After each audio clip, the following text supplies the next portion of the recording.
Halo adik-adik, ketemu lagi dengan kakak. Sebelum menonton video ini, jangan lupa like, subscribe, komen, share, dan klik tombol loncengnya juga ya, biar kakak tambah semangat untuk mengupload videonya. Terima kasih. Hai adik-adik, di sini kakak akan membacakan ringkasan cerita untuk adik-adik kelas 1, 2, dan 3 di hari Selasa 16 Juni 2020, yaitu cerita rakyat Bali dan Aceh. Ada asal mula Selat Bali dan asal usul Gampong Alue Naga. Mari kita simak ringkasannya ya. Yang pertama, asal mula Selat Bali. Selat Bali adalah lautan yang memisahkan daratan Pulau Jawa dan Pulau Bali. Dahulu kala, Pulau Jawa dan Pulau Bali menyatu. Waktu itu, di Kerajaan Daha, hiduplah seorang Brahmana sakti bernama Sidi Mantra. Karena kesaktiannya, ia mendapat hadiah emas dan permata dari Batara Guru. Sidi Mantra menikah dengan seorang wanita cantik dan memiliki seorang anak sematawayang, yaitu Manik Angker. Manik Angker tumbuh menjadi seorang yang gagah dan tampan. Namun, ia suka sekali berjudi. Karena sering kalah dalam berjudi, akhirnya Manik Angker mencuri uang dan perhiasan ayahnya hingga habis untuk membayar hutang judinya. Sidi Mantra terkejut, semua uang dan perhiasannya habis. Manik Angker meminta maaf dan memohon kepada ayahnya agar dapat membayarkan hutang judinya. Akhirnya, Sidi Mantra bertapa dan mendapat petunjuk agar menemui naga Besuki di kawah Gunung Agung.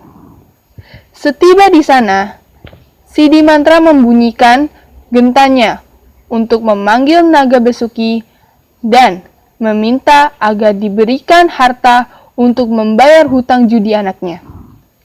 Naga Besuki pun memberinya uang emas dan berpesan agar Manik Angker menggunakannya dengan bijak. Namun, Manik Angker berbohong dan menghabiskan uangnya untuk berjudi lagi. Manik Angker pun menemui naga Besuki setelah diberitahu temannya bahwa ayahnya mendapatkan uang dengan memanggil naga Besuki menggunakan genta. Manik Angker berbohong pada naga Besuki bahwa ia disuruh ayahnya untuk meminta harta. Naga Besuki yang tahu Manik Angker berbohong menjadi marah, namun tetap memberikan uang emas. Manik Angker yang serakah dan melihat ujung ekor naga Besuki berhias berlian menjadi tergiur dan memotong ujung ekor naga Besuki. Naga Besuki marah bukan main dan mengeluarkan api dari mulutnya serta menjilat jejak kaki Manik Angker sampai tubuh Manik Angker menjadi abu. Sidi Mantra yang mengetahui anaknya telah meninggal memohon kepada naga Besuki agar Manik Angker dihidupkan kembali. Naga Besuki setuju dengan syarat ekor berliannya dikembalikan. Dengan kesaktiannya, ekor berlian naga Besuki dikembalikan dan Manik Angker hidup kembali. Namun, Sidi Mantra menolak hidup bersama Manik Angker dan membuat garis di tanah dengan tongkat saktinya.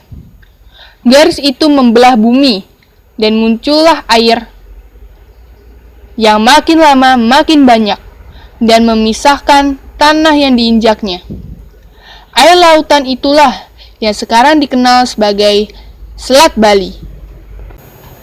Pesan moral dari cerita tersebut adalah, janganlah suka berbohong dan serakah, dan jagalah amanah dengan baik.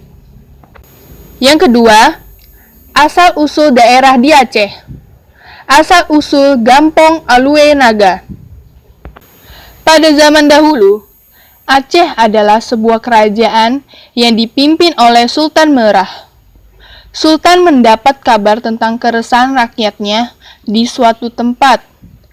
Beliau mengunjungi tempat tersebut, yaitu di sebuah desa di Kutaraja, untuk mengetahui keluhan rakyatnya.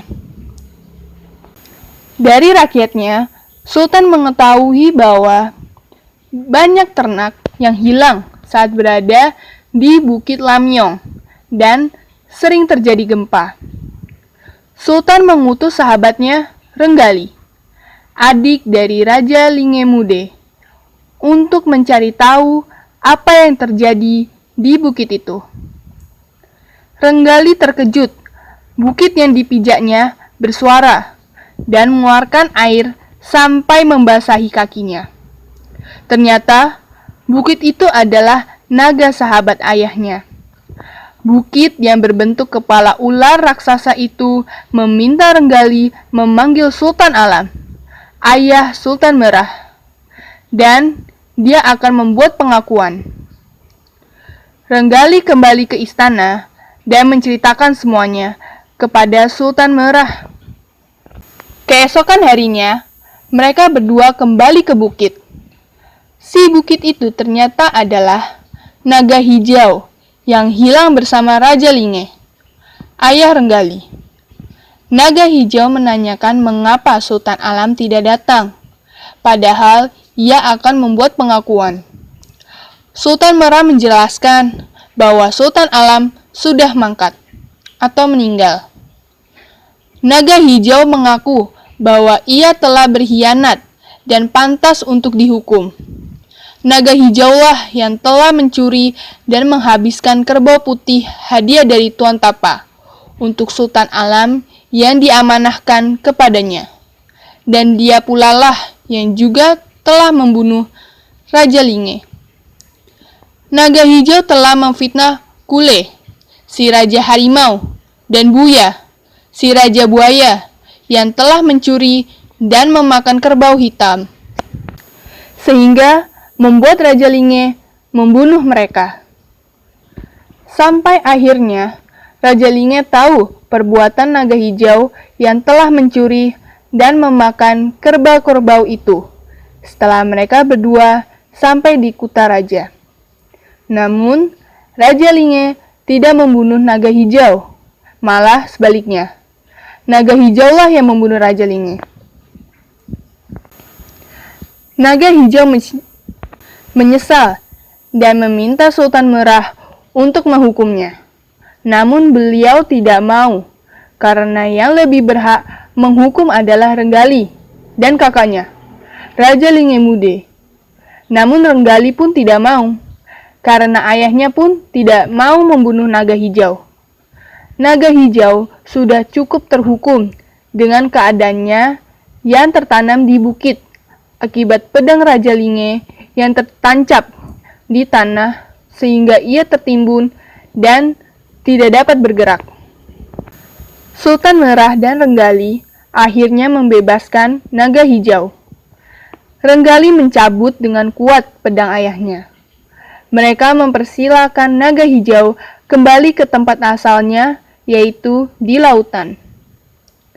Dan bekas liukan tubuh naga hijau di tanah inilah yang disebut sebagai Alue Naga. Sungai kecil yang di sekitarnya dipenuhi rawa-rawa yang tergenang air mata penyesalan naga hijau yang telah mengkhianati sahabatnya.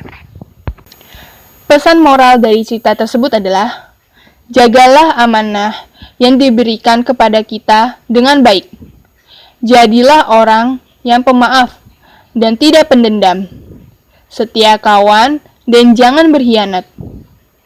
Dan penyesalan di akhir tiada berguna. Terima kasih sudah menyimak dan menonton. Mohon maaf bila ada kesalahan, kekeliruan, dan gangguan. Semoga bermanfaat untuk kalian. Sampai jumpa.